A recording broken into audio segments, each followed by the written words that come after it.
Hi friends, എല്ലാവർക്കും നമസ്കാരം. ഞാൻ വന്നിട്ടുള്ളത് കർക്കിടക സ്പെഷ്യലായിട്ടുള്ള പത്തില വെച്ചിട്ടുള്ള ഒരു തോരനുമായിട്ടാണ്. എന്നാൽ അതെങ്ങനെയാണ് ഉണ്ടാക്കുന്നതെന്ന് നമുക്ക് നോക്കാം. കർക്കിടക മാസത്തെ ട്രെൻഡിങ് ആയിട്ടുള്ള പത്തില തോരൻ ഞാനും ഉണ്ടാക്കാമെന്ന് വിചാരിച്ചു. അതിനായി ഞാൻ ആദ്യം തന്നെ ഒരു തെഴുതാമയിലയാണ് എടുത്തിട്ടുള്ളത്. ഇതാണ് തെഴുതാമയില. കൂടുതൽ ഔഷധ ഗുണമുള്ള ഒരു ഔഷധ സസ്യമാണിത്. ഒന്നാമതായി അതെടുത്തിട്ടുണ്ട്. പിന്നീട് തവര ഇലയാണ്. ഈ തവര ഇല, തവര ഇല അതും കൂടുതൽ ഔഷധ ഗുണമുള്ള ഒന്നാണ്. തവരയില. പിന്നീട് കോവക്കച്ചപ്പാണ്, കോവക്ക ഇല, കോവക്കയുടെ ഇലയാണ്. അതും ഇട്ട് കൊടുക്കാം.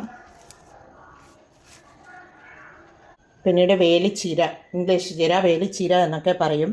ഇതിൻ്റെയൊക്കെ തോരൻ്റെ റെസിപ്പി എൻ്റെ ചാനൽ ഉണ്ട്. എല്ലാവരും കണ്ടു കാണുമെന്ന് വിശ്വസിക്കുന്നു.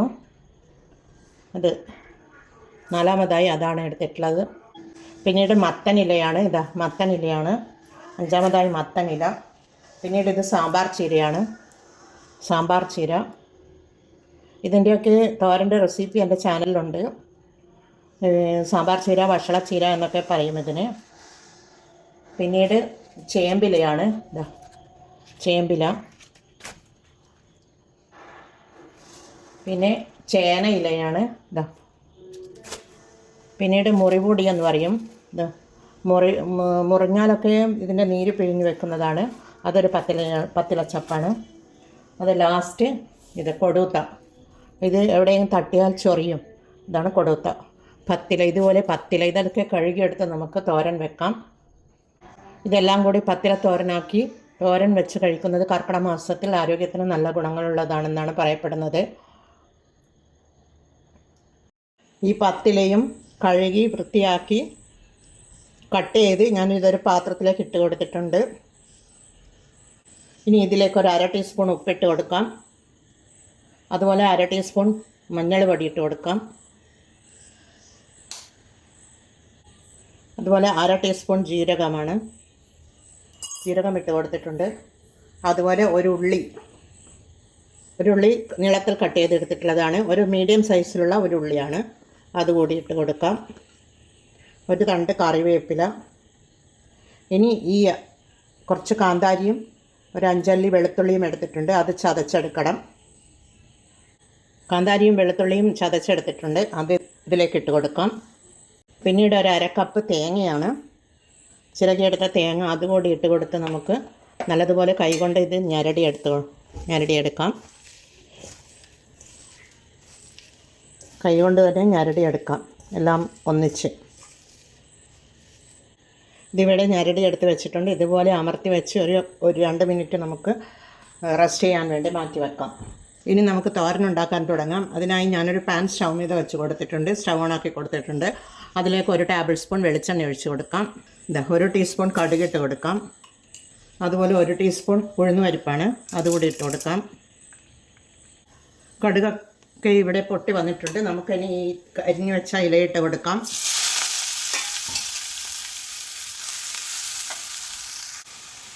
ഇലയിട്ട് കൊടുത്ത് എല്ലായിടവും എത്തുന്ന വിധത്തിൽ, ഈ വെളിച്ചെണ്ണ കടുവും എല്ലായിടവും എത്തുന്ന വിധത്തിൽ ഒന്ന് ഇളക്കി കൊടുക്കാം.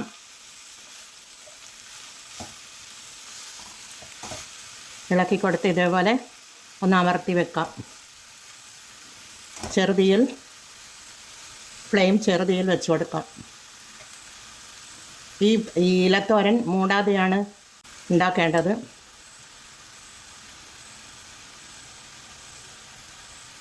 അത് അവിടെ നിന്ന് വെന്ത് വരട്ടെ. ഇതിടയ്ക്കിടെ ഒന്ന് ഇളക്കി കൊടുക്കണം.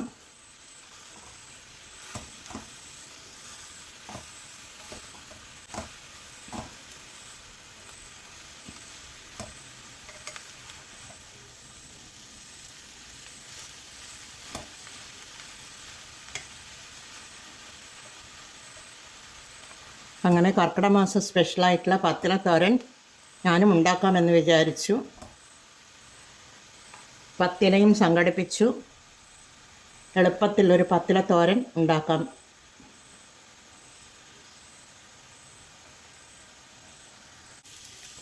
നല്ല അടിപൊളി പത്തില തോരൻ ഇവിടെ റെഡിയാണ്. കാന്താരി ഇട്ടത് കൊണ്ട് തന്നെ നല്ല ടേസ്റ്റുണ്ട്. അടിപൊളി ടേസ്റ്റോട് കൂടിയുള്ള പത്തില തോരൻ ഇവിടെ റെഡിയാണ്. എന്നാൽ നമുക്കിതൊരു സർവിങ് പ്ലേറ്റിലേക്ക് മാറ്റാം. ഇത് പത്തില തോരൻ ഇതാ ഞാനൊരു സർവിങ് പ്ലേറ്റിലേക്ക് മാറ്റിയെടുത്ത് വെച്ചിട്ടുണ്ട്. എന്നാൽ എല്ലാവരും ഇതേപോലെ ട്രൈ ചെയ്ത് നോക്കണേ. ഈ പത്തില കിട്ടുകയാണെങ്കിൽ നിങ്ങളെല്ലാവരും ഒന്ന് ഇതുപോലെ ഒന്ന് ഉണ്ടാക്കി നോക്കൂ. നല്ല അടിപൊളി ടേസ്റ്റാണ്. എന്നാൽ എല്ലാവരും ഇത് ട്രൈ ചെയ്ത് നോക്കി ഫീഡ്ബാക്ക് അറിയിക്കണേ. കമൻറ്റും സബ്സ്ക്രൈബും ചെയ്ത് സപ്പോർട്ട് ചെയ്യണേ.